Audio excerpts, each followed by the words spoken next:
Olha só, está acontecendo um segundo grande e importante encontro em Miami, nos Estados Unidos. O Miami Security Forum 2026, primeiro evento internacional organizado pela Heritage Foundation, acontece de 18 a 20 de março no sul da Flórida.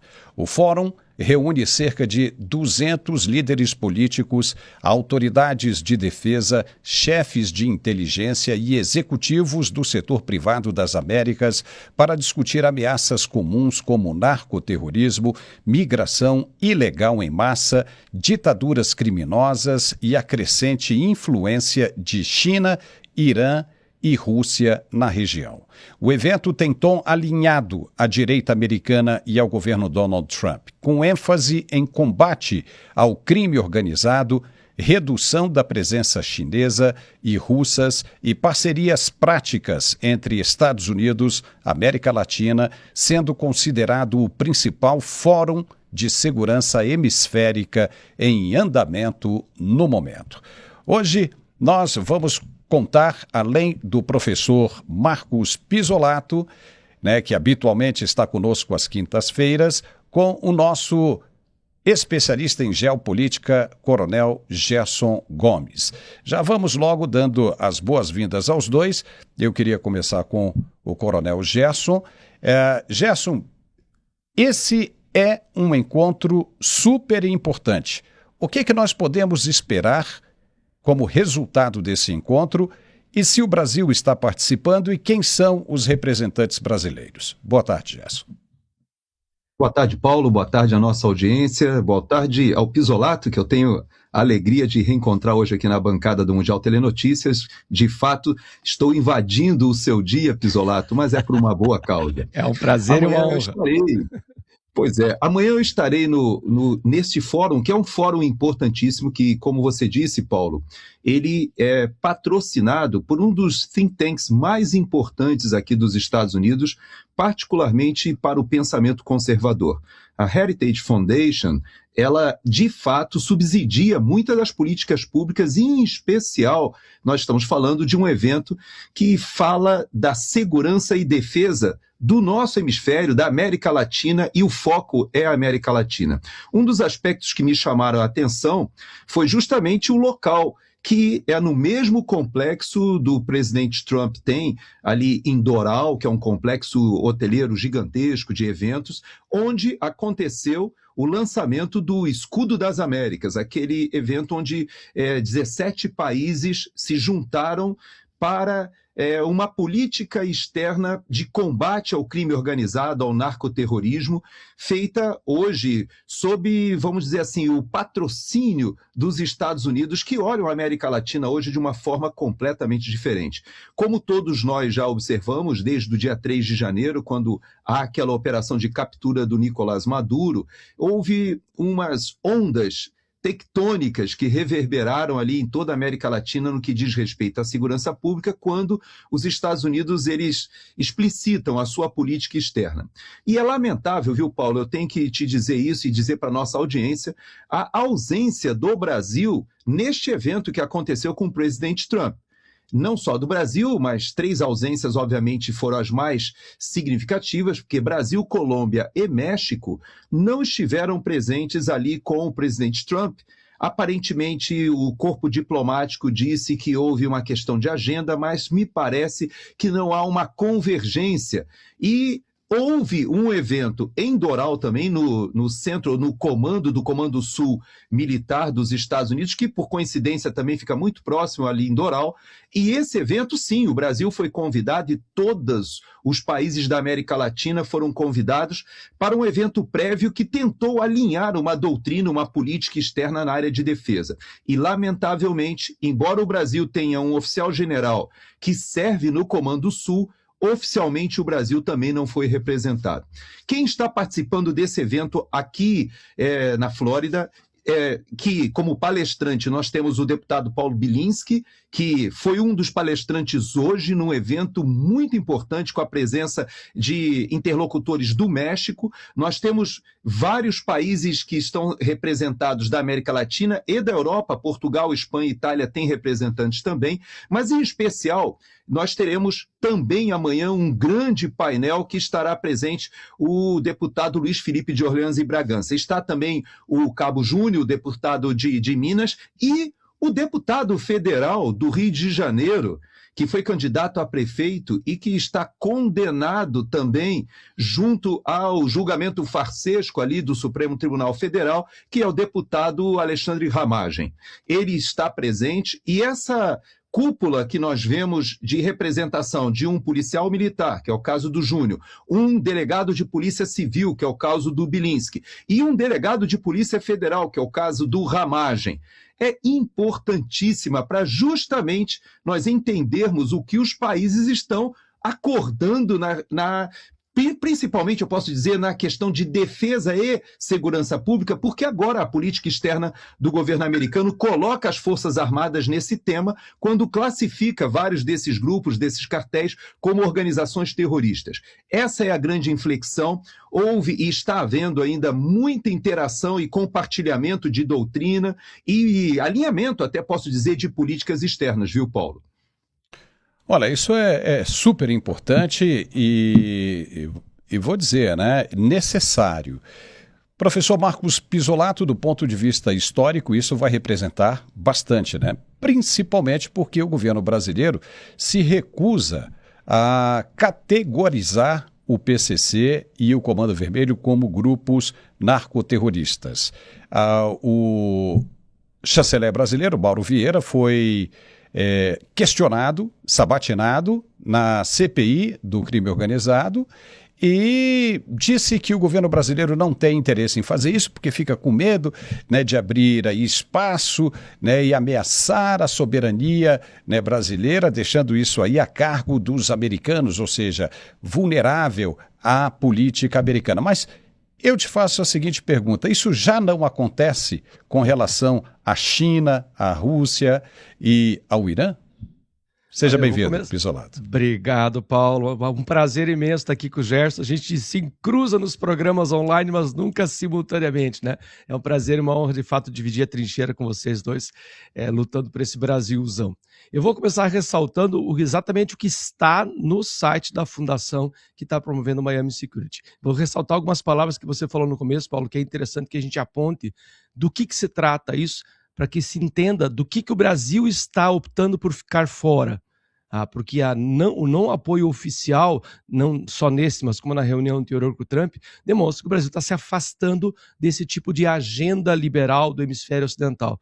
Porque no site da Fundação, e as palavras que você mencionou são essas, eu vou repeti-las justamente por isso, diz assim: graves ameaças à segurança, incluindo narcoterrorismo, imigração ilegal, ressalto seu ilegal, porque sempre há um esquerdeiro de plantão, né? Imigração ilegal, ditaduras criminosas, influência, aí vem, de potências autoritárias extrahemisféricas, ou seja, a clara colocação do hemisfério ocidental sob a proteção, sob a ligação, a aliança das nações que estariam ou teriam interesse em combater essas ameaças claras apontadas aí, e as ameaças são reais, não são apenas projeções de teoria da conspiração.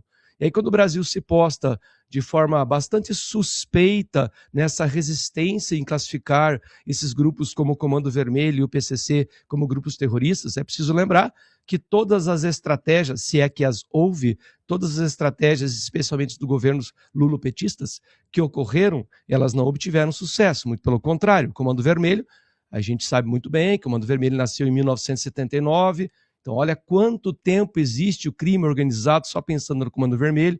O PCC nasceu em 1993 e ele existe e se aprimorou. E todas as estratégias propostas por um governo ideológico de esquerda nunca resultaram em eficiência, não pelo menos no combate do crime, né? Resultou em eficácia e eficiência para o crime, mas não em combate ao crime. E é óbvio que tanto o Comando Vermelho, quanto o PCC, quanto os demais grupos de crime organizado no Brasil, violam, obviamente, a soberania brasileira. porque é preciso lembrar que nós temos aí praticamente 20 a 25% da população brasileira, isso mesmo, 40 milhões de pessoas vivem naquilo que a gente chama de black spots, os pontos negros, onde o Estado não vai, onde quem manda é o crime organizado, onde há um PCC-net, a internet é obrigatoriamente fornecida pelo crime organizado, os aluguéis são providos pelo crime organizado, a água, o gás. E como que um presidente tem a coragem, um diplomata tem a coragem de falar que classificar grupos que causam medo sistêmico, esse é o conceito de terrorismo, medo sistêmico. Quem duvida é só ousar subir um morro qualquer controlado pelo tráfico sem pedir autorização para o crime organizado. Isso é um black spot, isso é medo sistêmico. Sem contar um problema que está abaixo de todas as camadas, mas que no fundo é o mais importante, que é a questão humanitária, porque estamos falando de narcoterrorismo. Então, por trás dessa questão da ocupação territorial brasileira e de vários outros territórios latino-americanos, há a questão social, que deveria ser a pauta principal de um partido de esquerda, né? A dependência química, que vai gerar custos econômicos e sociais, sem contar os familiares, o consumo da droga que estimula o crime. É visível que até mesmo aqueles partidos mais radicais, os mais radicais, estão percebendo a necessidade urgente de dar um basta ao crime organizado. E a quem nós pediríamos ajuda se não é uma nação capaz de hackear os sinais de trânsito no Irã para saber qual é a Ayatollah ia estar?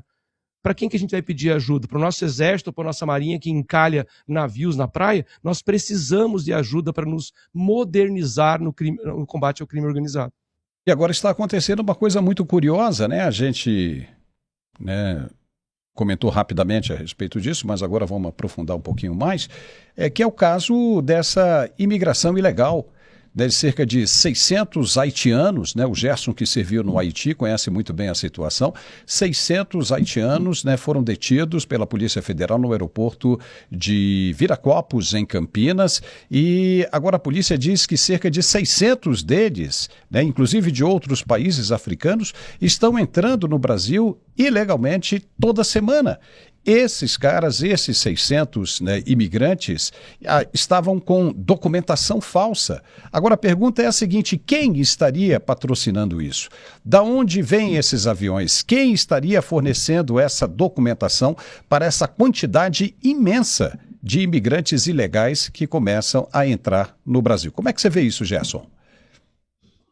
Pois é, você sabe que esse é um dos temas que estão sendo debatidos exatamente agora nesse fórum, porque a imigração ilegal aqui nos Estados Unidos, ela tem toda uma conotação de debate que nós estamos acompanhando, porque durante o governo Biden as fronteiras foram abertas, quase entre 15 e 20 milhões de pessoas entraram ilegalmente nos Estados Unidos, isso gera um impacto gigantesco, mas o tema não está circunscrito somente aos Estados Unidos. Por que o Luiz Felipe e, inclusive, o próprio Paulo Bilinski foram convidados para esse fórum? Porque o Luiz Felipe de Orleans e Bragança, ele é o presidente da Comissão de Relações Exteriores e Defesa Nacional da Câmara dos Deputados. E, por outro lado, o Paulo Bilinski, ele é o presidente da Comissão de Segurança Pública da Câmara dos Deputados. Porque o tema é um tema que ele é circunscrito não apenas à segurança pública, mas ele acaba transbordando para as questões de relações internacionais e defesa, exatamente em um dos pontos obviamente, o tráfico internacional de drogas, nós já conhecemos, de armas, não somente as organizações narcoterroristas da América Latina, mas o tráfico humano. Veja que você toca na questão do Haiti, exatamente no momento em que eu volto do Chile, e uma das promessas de campanha do presidente Casti foi exatamente debelar o problema gigantesco para os países da América Latina da imigração ilegal. Um dos primeiros atos do presidente Casti foi justamente pedir às Forças Armadas, ou determinar, que construam barreiras para a imigração ilegal da Bolívia e do Peru, porque não são apenas bolivianos e peruanos. Pelo contrário, o grande problema é que são corredores inclusive de haitianos. Quando você coloca essa questão dos haitianos agora chegando em levas no Brasil, é porque existe, de fato, uma organização por trás muito bem, vamos dizer assim, aparelhada e que recebe recursos financeiros internacionais por exemplo, da Open Society, não somente deles. Olha só, no Chile, eles estão com um problema de que quase 5% da população hoje são de imigrantes ilegais e particularmente de venezuelanos, que eu encontrei todos os Ubers que eu peguei em Santiago do Chile eram de venezuelanos, mas eu encontrei haitianos. E é interessante que lá tem um bairro inteiro de haitianos. E por que isso acontece? Porque esse tráfico, ele rende muito dinheiro. Veja que esses haitianos, eles saíram do Haiti, não receberam o visto humanitário que é concedido pela Embaixada do Brasil no Haiti, lá em Porto Príncipe, não. Eles receberam um visto falsificado de reunião familiar. Voaram para um dos países da América do Sul, fazendo uma escala, e chegaram em São Paulo, porque isso é uma organização criminosa lucrativa. Não são haitianos pobres que têm capacidade de pagar esse tipo de transporte. E, na verdade, o grande problema para o governador, para o presidente Castro no Chile hoje, sabe qual é, Paulo? Sabe qual é, Pisolato? É a repatriação desse pessoal. Eles estão em negociação agora para que seja criado um corredor para que os venezuelanos possam sair do Chile, passarem pelo Peru, pelo Equador, pela Colômbia, para voltarem para a Venezuela. Porque já pensou você deportar ou repatriar 700 mil pessoas por avião? Quem paga isso? E eles estão com esse problema gigantesco, querendo fazer uma rota terrestre, mas olha o que está acontecendo. O Peru está querendo fazer um acordo, mas a Colômbia disse que não quer deixar passar pelo seu território. E você tem problemas gigantescos criados pela diáspora da Venezuela. Então, a diáspora haitiana e a diáspora venezuelana, elas guardam muitas semelhanças, porque o Haiti está destruído pela, novamente, grande quantidade de crime organizado, de narcotráfico e das gangues que invadiram e que dominam Porto Príncipe hoje. Então, nós estamos com um problema de segurança pública, que também é um problema de relações internacionais e também é um problema de defesa. Eu tenho, de certa forma, bastante constrangimento até de ver essa ausência do governo brasileiro numa área tão importantíssima.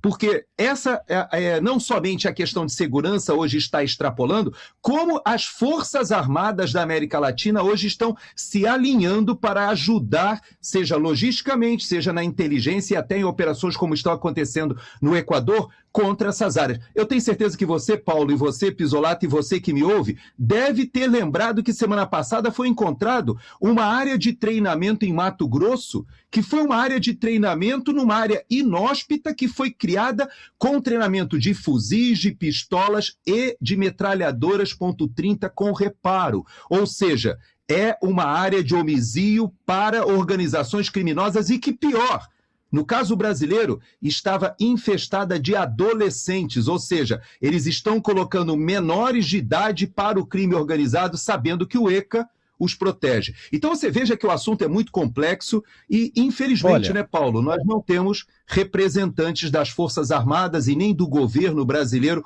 oficialmente do Poder Executivo, participando desse debate. Olha, o Brasil está virando um paraíso para essas imigrações ilegais, né? Veja que isso é bem característico de todo governo socialista. A Espanha não aguenta mais, né, com a entrada desses ilegais, né? O governo do Pedro Sánchez está de cabeça para baixo. Na França socialista, a mesma coisa. Você tem os argelinos lá que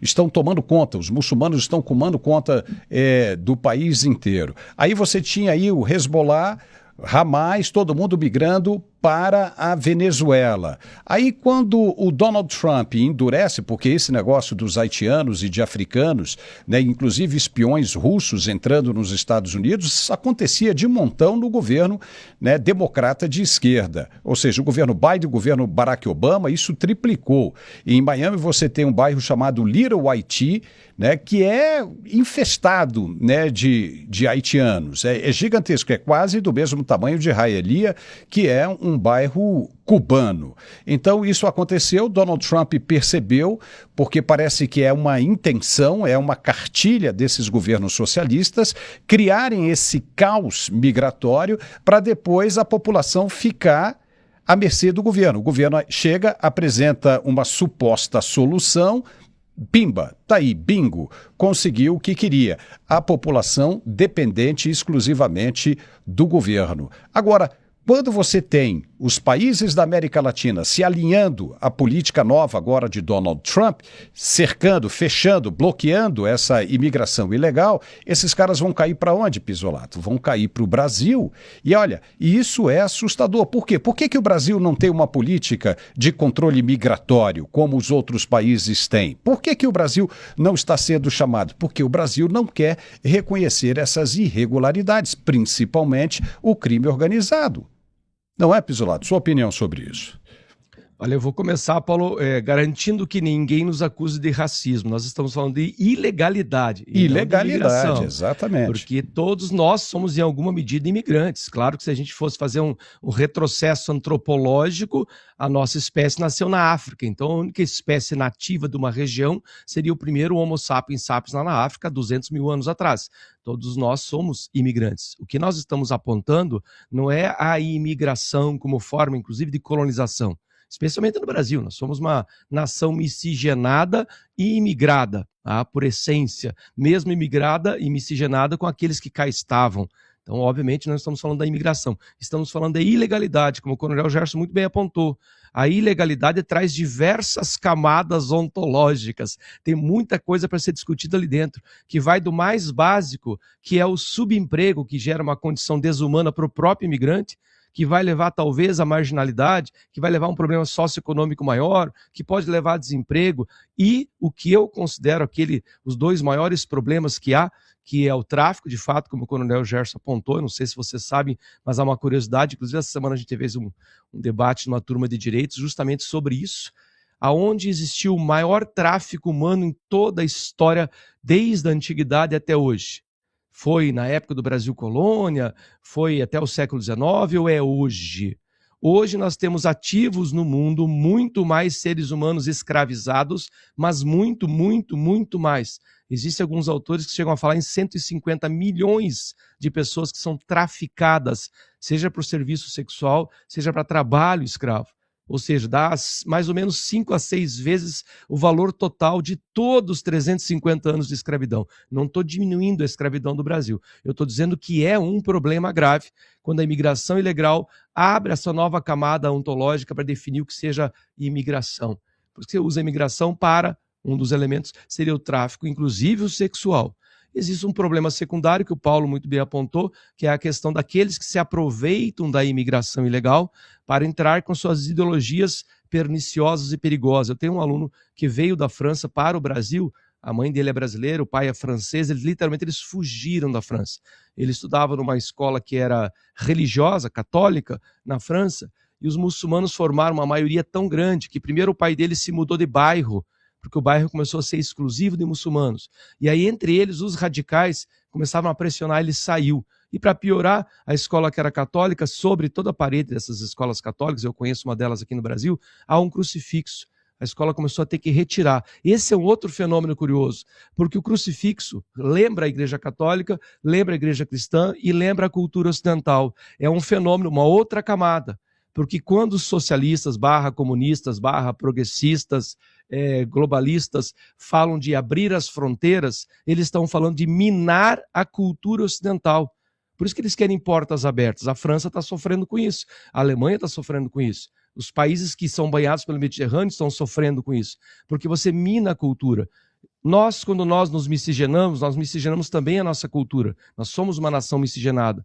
Agora, uma nação como Espanha, uma nação como a França, uma nação como a Alemanha, elas vão aos poucos perdendo a sua característica cultural. E é por isso que o socialismo, o comunismo, o progressismo, o globalismo e todos os outros ismos insiste tanto nessa migração portas abertas, porque quer minar a cultura ocidental. Um dos pilares que sustenta a nossa sociedade é a cultura ocidental. É isso aí, verdade. E olha só, com base nisso, o governo Lula decidiu desafiar abertamente o bloqueio econômico dos Estados Unidos e enviar alimentos e remédios para Cuba, um regime autoritário que mantém presos políticos, reprime a oposição e vive uma crise crônica causada por décadas de má gestão e corrupção socialista. Em vez de priorizar a crise interna no Brasil, com inflação de alimentos, desemprego, greve de caminhoneiros e desabafo popular contra aumentos de preços, o presidente Lula escolhe gastar recursos públicos para socorrer um dos aliados ideológicos mais problemáticos do planeta, enquanto o povo brasileiro em casa enfrenta a roubalheira no INSS e a falta de combustível, porque o preço está subindo, daqui a pouco vai faltar o combustível.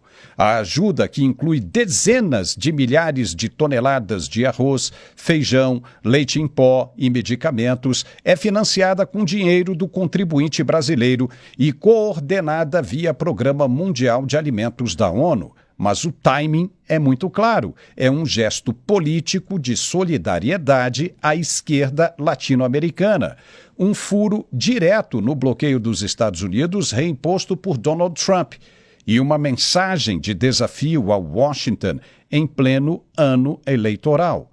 Enquanto Cuba continua sem liberdade, sem eleições livres e com milhares de presos políticos, o governo brasileiro faz o quê? Prefere aliviar a pressão sobre o regime castrista em vez de cobrar reformas democráticas ou direitos humanos. É mais uma prova de que a política externa de Lula é ideológica, não pragmática. Apenas isso. E quem paga a conta desse envio, dessa ideologia, é quem? É o povo brasileiro, que vê os seus impostos servindo para sustentar ditaduras em vez de resolver problemas reais aqui dentro. Ok. Gerson, nós sabemos, não é, que o bloqueio dos Estados Unidos é especificamente sobre petróleo, combustível, energia, mas o fato do presidente Lula mandar essa quantidade imensa de alimentos para lá repercute bastante na política interna, porque o Brasil também precisa disso e não recebe, né? Pois é, primeiro é importante a gente esclarecer para a nossa audiência que o bloqueio dos Estados Unidos ele se refere ao petróleo da Venezuela e de qualquer outro país que queira utilizar uma exportação para Cuba fora dos trâmites normais. O que seriam os trâmites normais? Eu vou explicar. A Venezuela fazia o seguinte, exportava uma quantidade enorme de petróleo para Cuba, mas Cuba não tinha essa capacidade de refino e nem de absorver essa quantidade grande. Por quê? Porque, na verdade, eram utilizados petroleiros que fazem o que seria um mercado negro desse petróleo. Deixavam uma pequena parcela em Cuba, que, aliás, Cuba também tem petróleo na própria ilha, no seu mar ali territorial, e tem petróleo explorado na própria ilha. Mas a Cuba pegava essa pequena parcela e, na verdade, repassava o próprio petroleiro, os próprios petroleiros dessa frota fantasma, passavam por Cuba, fingiam que desembarcavam alguma coisa e depois levavam para a China. Eles levavam esse petróleo para a China, que por sua vez pagava para Cuba poder ter algum tipo de dinheiro para comprar outros elementos, inclusive alimentos, etc. Porque ao contrário do que se fala por aí, o bloqueio dos Estados Unidos nunca foi para a parte de alimentos, nem de medicamentos, porque isso eles continuaram comprando nos Estados Unidos. Mas não havia bloqueio com nenhum outro país, não só o Brasil, Canadá, Europa, vários países negociam normalmente com Cuba. Então por que do colapso?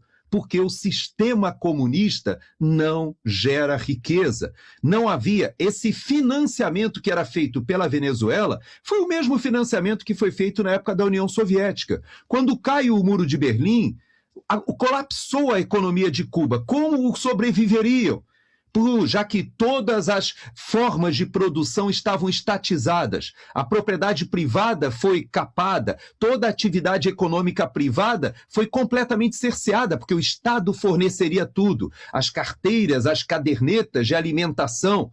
E esse colapso só não ocorreu porque Cuba depois foi socorrida, não somente pelo Foro de São Paulo, que foi arquitetado por Lula e Fidel Castro, mas pela Venezuela de Hugo Chávez e pelo México também.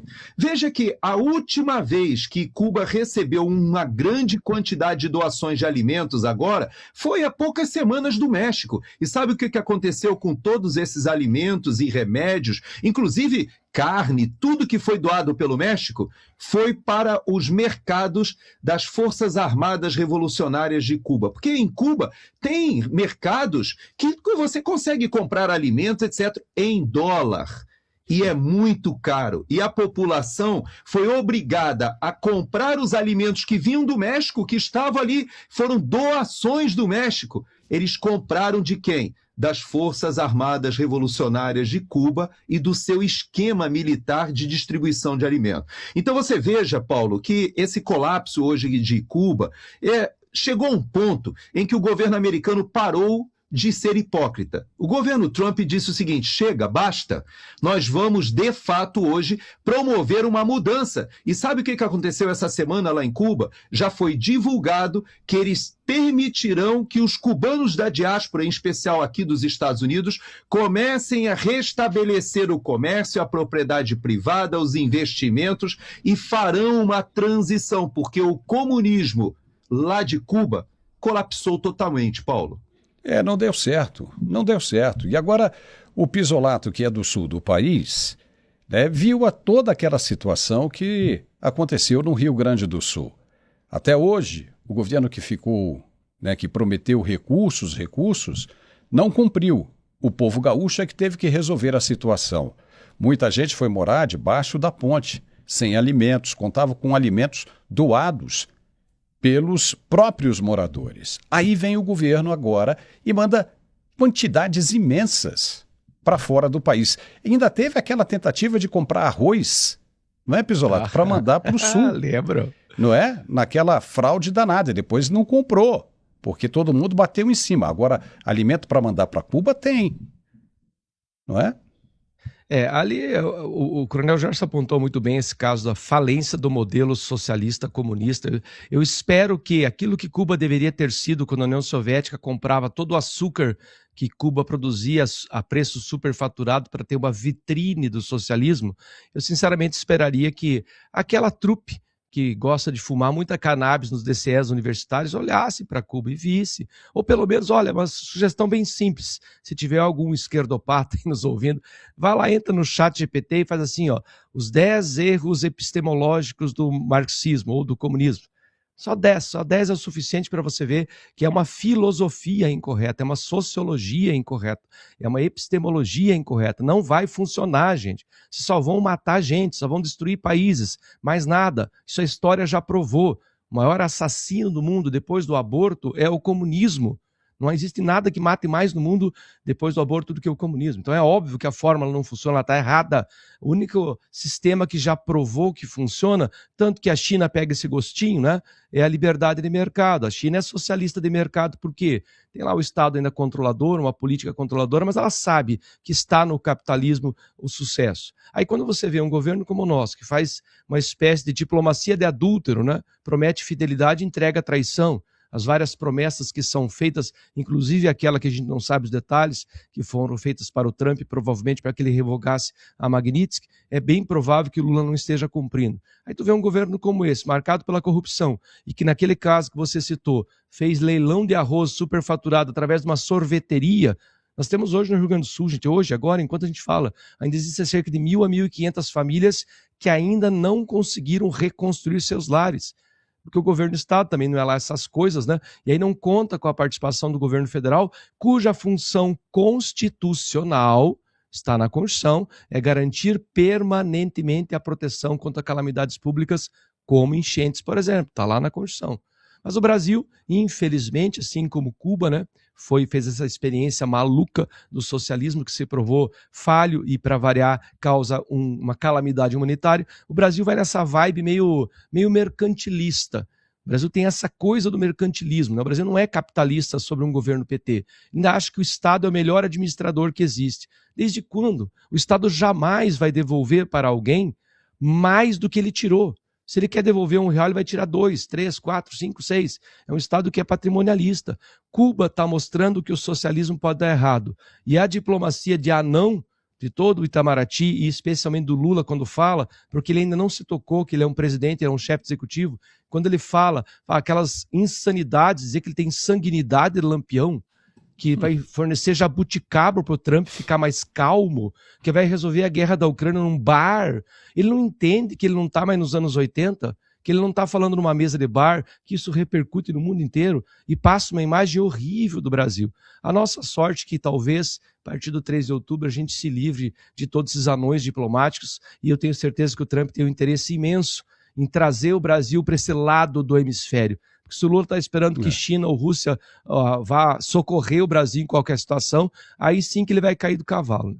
Não, e daqui a pouco nós vamos mostrar uma pérola do Lula para você ver como é que ele fala uma coisa e age de outra. Olha só, a tentativa do presidente do STF, Edson Fachin, de distensionar o ambiente interno da corte com uma reunião reservada na semana passada, acabou sendo um fracasso retumbante e aprofundou ainda mais a desconfiança e a crise entre os ministros.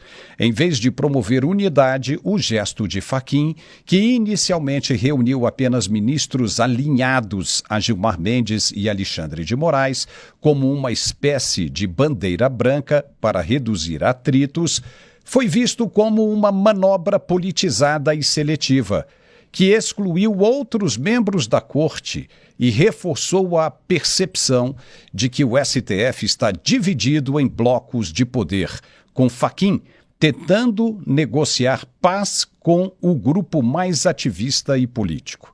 O que era para ser um passo em direção à tranquilidade interna virou um novo foco de tensão. Interlocutores dos ministros envolvidos relataram que Fachin não cumpriu o que teria sido acordado, gerando acusações de recuo e falta de coerência. O resultado, claro, é o oposto do pretendido. Aumentou a desconfiança na liderança de Fachin, exacerbou as rachaduras no tribunal e deixou claro que o STF, em pleno escândalo do Banco Master, está mais fragmentado e politizado do que nunca, priorizando acordos de bastidores, em vez de transparência e independência institucional. Gerson Gomes, os caras estão batendo cabeça. Esse aí é um barco que não volta mais. Não há como consertar esse estrago, né, Gerson? Você sabe que nesse fórum aqui de Miami, uma das coisas que foi mais conversada e que é uma característica comum da invasão ou da força do crime organizado é justamente o avanço sobre o poder judiciário. Isso no México está explodindo a institucionalidade e posso até dizer a República do México, porque o crime organizado, os cartéis, eles avançaram sobre o poder judiciário. E isso acontece no Brasil também. Hoje, nós temos uma Suprema Corte que não é somente politizada, como dizia o próprio ex-presidente, que tirou o time, que saiu de fininho. O Barroso, quando falava que o Supremo Tribunal Federal teria um protagonismo político, ele esquece que a característica do ambiente político eleitoral, daqueles que vêm ao poder pelo caminho da urna, é que você pode retirá-los a cada 4 anos. Ou seja, aqui nos Estados Unidos, os deputados federais têm que defender o seu mandato a cada 2 anos, os senadores a 6. No Brasil, nós temos 4 anos, 8 anos, mas, como a democracia e o processo eleitoral dizem, o sistema político ele não nos garante que nós vamos escolher os melhores, mas nos garante que nós podemos retirar os piores. E no Supremo Tribunal Federal, essa politização foi feita de uma maneira completamente esquizofrênica. Por quê? Veja bem, Gilmar Mendes, o próprio Flávio Dino, que são eminentemente articuladores políticos, eles, quando vão ao Supremo Tribunal Federal e fazem esse avanço sobre o Poder Legislativo e o Executivo, eles esquecem que quando você vai para o debate político, Isso tem que ser feito num ambiente de crítica, de debate, de oposição, de situação-oposição, de transparência, da população podendo criticar mais. Não. Eles querem as benesses da articulação política sem passarem pelas urnas e sem poderem ser ejetados quando são considerados indignos dos seus cargos ou que não satisfazem aquilo que a população gostaria. Então, essa situação do Supremo Tribunal Federal hoje, ela é uma mescla de articulação política, de avanço do crime organizado e até mesmo de podemos dizer, um aparelhamento ideológico que vem acontecendo há décadas no Brasil. E nós temos a oportunidade, com a eleição agora em outubro, de 3 ministros do STF serão nomeados pelo próximo presidente. Se eu não me engano, Fux, Gilmar Mendes e Carmen Lúcia, se eu não me engano, são os que estão terminando durante o próximo mandato. Mas nós teremos Dias Toffoli. Dias Toffoli, para mim, ele não resiste. Tudo leva a crer, pelo que a gente viu desta reunião e do que parece que vazou dos acordos frustrados, que Dias Toffoli já está com seus dias contados e aparentemente seguirá pelo mesmo caminho de Barroso. Ou seja, fará ali uma saída Leão da Montanha, uma saída pela esquerda, tentando manter os benefícios de ex-ministros do STF, que são gigantescos, diga-se de passagem. Mas e o que fazer com Alexandre de Moraes? Com os 129 milhões de motivos que todos nós temos de desconfiar da sua lisura e até mesmo daquele atributo que deveria ser seguido por todos os ministros da Suprema Corte, que não é somente o notório saber jurídico, mas a reputação ilibada. Então, digo para você, Paulo, nós estamos vivendo um período muito complicado e que o Brasil precisa sair dessa quadra com transparência. Tenho feito minhas orações, redobro minhas orações pelo ministro André Mendonça, porque ele tem em suas mãos a capacidade de mexer nesse vespeiro. Mas não vai ser fácil, viu, Paulo? Será um caminho doloroso para a República, porque tem de tudo. Tem centrão, tem esquerda, tem governo federal, tem ministro do STF, tem político da Câmara dos Deputados, tem presidente do Senado, tem de tudo. Eu espero que a gente consiga virar essa página muito em breve, Paulo. Tudo isso aí que você falou, tudo isso aí está lá no telefone de Vorcaro. Então, veja, os políticos do Centrão, ou seja, você tem gente do Executivo, gente do Legislativo, gente do Judiciário, e nós temos um cavaleiro templário, né? Um cavaleiro templário no Judiciário, que é o ministro André Mendonça. Esse vai entrar para a história, se continuar do jeito que está caminhando. E outros cavaleiros templários também, no Congresso Nacional, Carlos Viana, o senador Carlos Viana, e que é o presidente da CPMI, e o relator Alfredo Gaspar. Esses são outros cavaleiros templários que nós temos que lembrar deles. O resto pode trocar. Pode trocar. Tem outros ali também, muitos bons, mas o povo tem que ficar esperto. E agora, Pisolado, pode ficar ainda pior, porque o novo advogado de Daniel Vorcaro foi procurar a Polícia Federal, né, querendo fazer agora. Disse, olha, meu cliente quer abrir a boca, não vai poupar ninguém.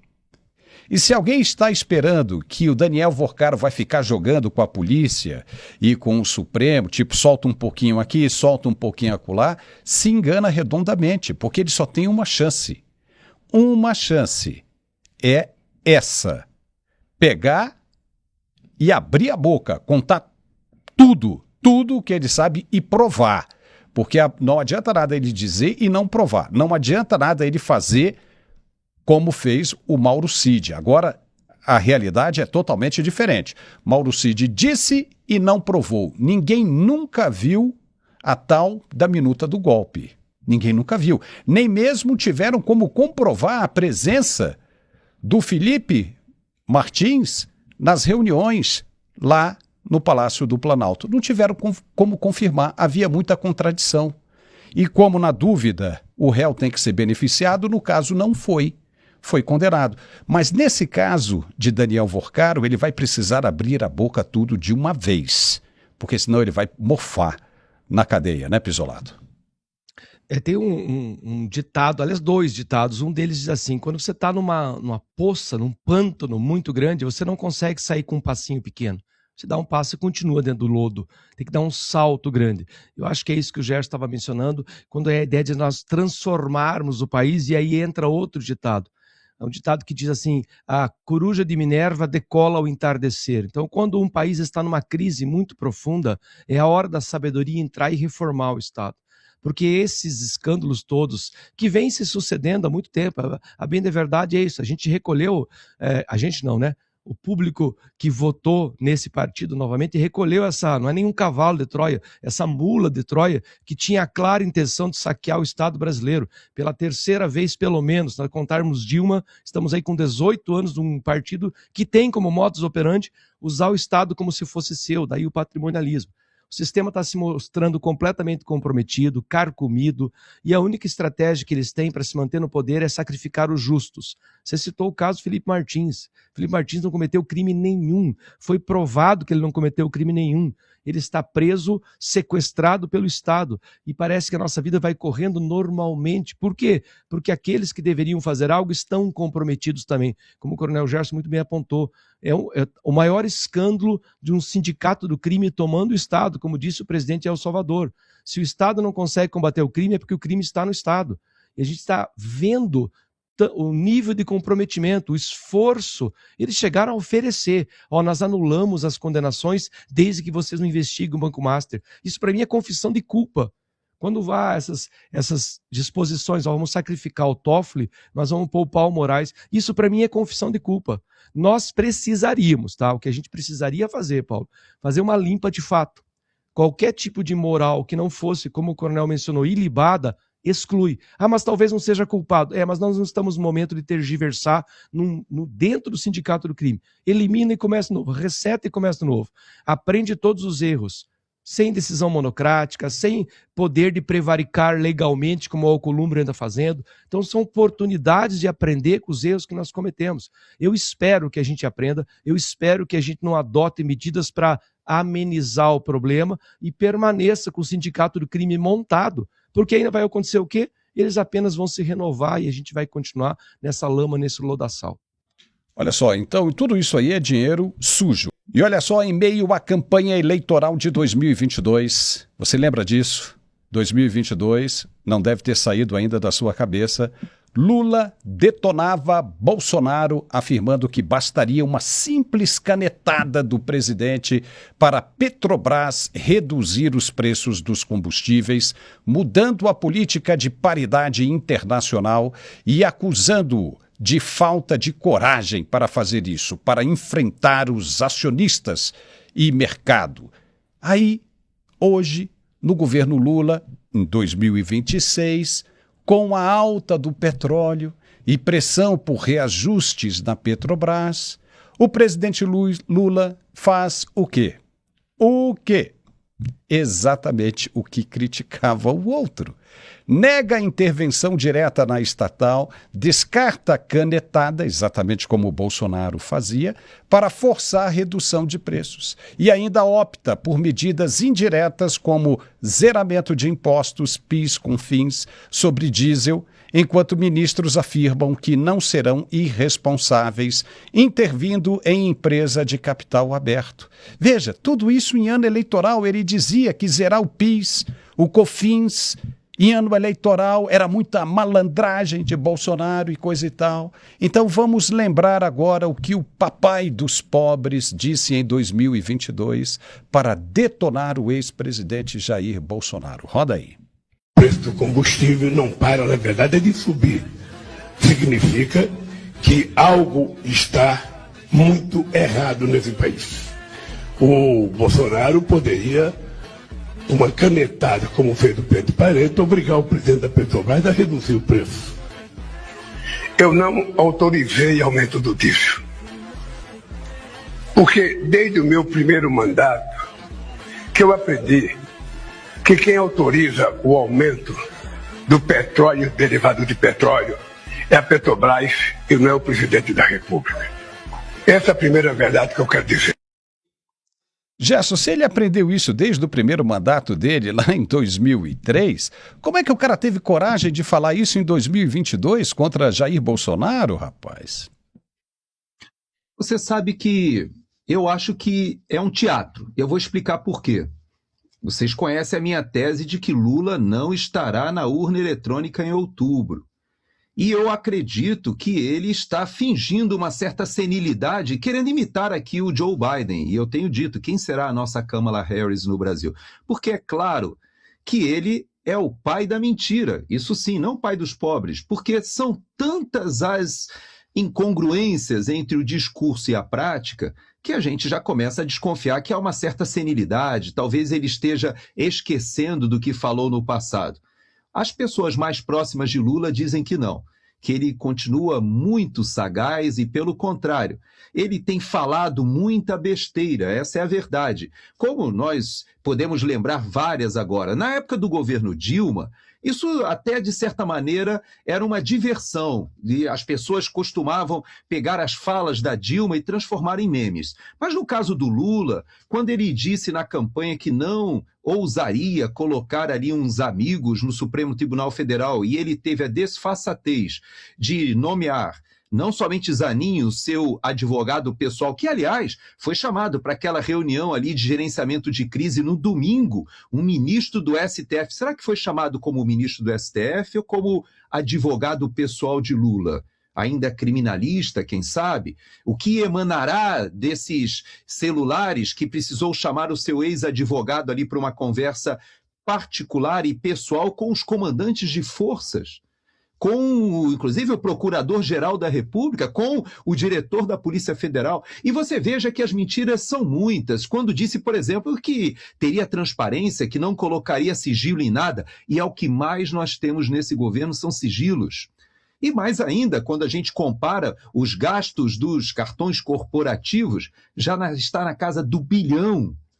Tudo aquilo que Lula falava na campanha, ele agora tem colocado ao inverso. Mas no que diz especificamente a questão da Petrobras, isso é perigosíssimo.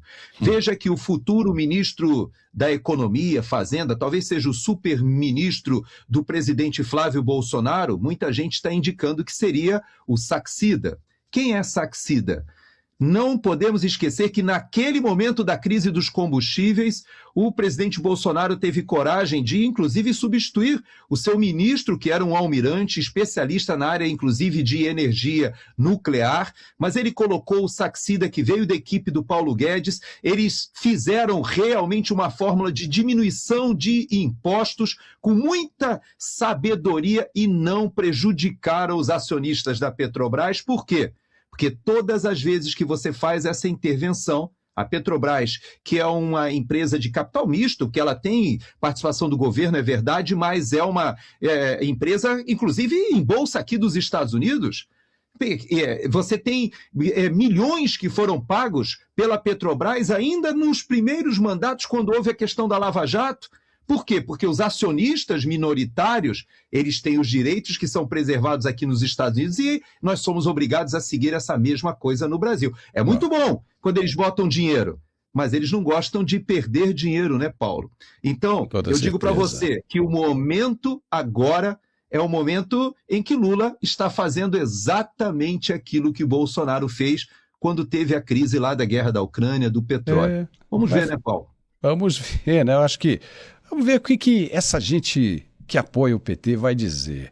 Olha só, Pisolato, presta só atenção disso. Não é de ver que o PT tem a cara de pau de culpar Jair Bolsonaro pelo escândalo do Banco Master, como se o partido fosse vítima de uma herança que nunca tocou? Pois é. Afirmam que o banco foi fundado e operou livremente entre 2021 e 2022 com fraudes e corrupção que o Banco Central de Campos Neto não impediu. Mas eles esquecem de mencionar que o escândalo explodiu em 2025 e 2026, depois de 3 anos de governo Lula, com o Banco Central já sob o comando do PT e sem qualquer ação preventiva efetiva do governo atual. 3 anos! O que eles estavam fazendo? A culpa é do Bolsonaro? O descaramento é total. O partido destaca doações de Daniel Vorcaro a bolsonaristas como se isso limpasse as mãos do PT. Enquanto ignora que a nora de Jacques Wagner teve empresa na folha de pagamento do mesmo banco, do Banco Master, que Lulinha está envolvido até o pescoço em suspeitas do INSS e que a possível delação de Daniel Vorcaro pode atingir figuras altíssimas do próprio governo. Em vez de explicar essas ligações, o PT joga a culpa na direita, associando Flávio Bolsonaro ao caso com rachadinhas e tentando transformar um escândalo financeiro em problema exclusivo da oposição. O José Dirceu, com a mesma cara de pau de sempre, reforça a narrativa no seu aniversário de 80 anos, dizendo que a crise é herança do lado do sistema financeiro e da direita, e que a investigação deve ser técnica pela Polícia Federal. É o clássico PT, não tem jeito. Quando o problema aparece no próprio quintal, a culpa é do anterior. Quando envolve os seus, é politização. A hipocrisia é tão evidente que só não vê quem não quer ou aquele que faz parte do mesmo sistema sujo. O governo Lula não tem moral para apontar o dedo na cara de ninguém. Tem muita cara de pau para fazer isso em pleno ano eleitoral. É ou não é, Pisolato? Isso é típico, você falou muito bem, a forma mentes do esquerdeiro padrão, essa autoindulgência canalha, né? Esse comportamento infantil de sexto ano, não fui eu. Então, típica na política, a política mais rasteira que tem, a mais demagógica que tem, essa terceirização da responsabilidade. Fizeram isso com o INSS, fazem permanentemente isso. Talvez o sonho deles seja sempre ter um Bolsonaro para chamar de seu e atribuir culpa. E como você bem disse, só dá conforto àquela militância sólida, que sente aquela perturbação psíquica quando vê que os seus heróis têm pés sujos. E Lula aí vem, claro, com esse discurso todo que só funciona, de fato, entre ingênuos, canalhas e convertidos. Essa militância sólida, aquele que se chegar o Lula com uma mala de dinheiro roubada, ele vai dizer que a culpa é da mala ou que a mala é do Bolsonaro, porque isso vai dar para ele um conforto, vai dar aquele viés de confirmação, porque senão toda a vida dele, esse militante sólido, foi construída sobre uma mentira.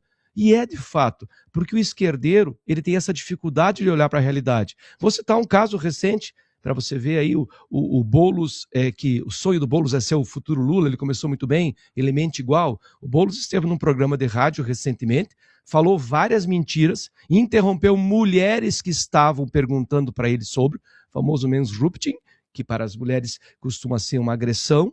Ele interrompeu e chamava a jornalista de mentirosa, quando a jornalista disse que os processos de corrupção contra o Bolsonaro tinham sido arquivados. E ele repetidas vezes falou, mentira, não foi arquivado, ele é corrupto, rachadinha, e as joias. E a jornalista falava, não, foram arquivados, não há nada que comprove a corrupção do governo Bolsonaro. Ele abandonou o programa, porque ele se viu numa situação. O Boulos e muitos outros que têm esse discurso, a gente conhece vários deles, eles são conhecidos, teve um jornalista que cunhou essa expressão, ela é muito interessante, são conhecidos como estúpidos ilustrados, porque eles vão na direção das pessoas como eles iam lá nas manifestações de invasão, lá no meio do MST, só que eles estão batendo de frente agora com, por enquanto, uma internet que ainda tem liberdade, com jornalistas que estão demonstrando coragem, seja por que sempre foram corajosos ou porque alguns estão recebendo algum tipo de patrocínio que está fazendo com que eles mudem de disposição de espírito. Mas eles estão encontrando resistência. E eu concordo com o coronel. Eu também acho que o Lula está tentando esse discurso todo, mas eu acho que o nome dele não vai aparecer. Eu só não sei se ele vai alegar alguma questão de saúde ou se vai alegar algum outro impedimento que possa aparecer pelo caminho, mas ele está sentindo o cheiro de derrota e está sentindo que vai ser muito difícil, sem a ajuda de Biden, fazer uma eleição aqui tão assim ao gosto do freguês de esquerda. É provável que nós vejamos outros nomes. A questão de fato, coronel, é saber qual vai ser o poste colocado no lugar do Lula. Com toda certeza, né? E muito provavelmente vendo o crescimento da oposição, vendo o crescimento de Flávio Bolsonaro, ele não vai querer ser humilhado, né? E de repente pode sair bem antes do jogo terminar. Gente, chegamos ao final do nosso programa. Gerson Gomes, muito obrigado pela sua companhia. Foi muito bacana, brilhante. E sexta-feira a gente não tem, né? Porque você vai estar lá enrolado na cobertura do evento, né?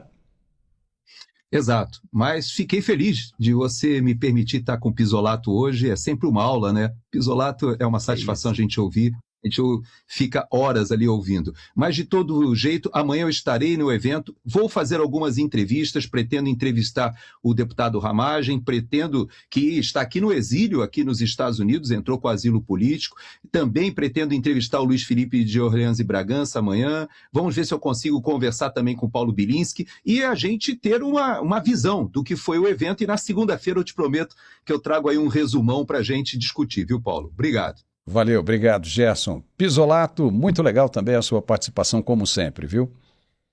Obrigado, Paulo. Hoje foi uma honra e um prazer. E aqueles programas que eu mesmo vou assistir de novo depois. Eu agradeço os elogios do Gerson, eu acho que são imerecidos. Mas a gente está batalhando junto na mesma trincheira. Um dia a gente vai ganhar essa batalha, a gente vai olhar para o lado e ver aqueles que lutaram com a gente. Vai dar muita alegria de ver a vitória e os homens que lutaram e as mulheres que lutaram ao nosso lado. Sempre um prazer e uma honra, Paulo. Obrigado. Olha, eu quero também dar um aviso aqui, amanhã chamar a sua atenção para o programa Pulso Global com o Carlos Dias, amanhã às 10 horas da manhã, ao vivo. Você não pode perder, muita coisa interessante chegando aí.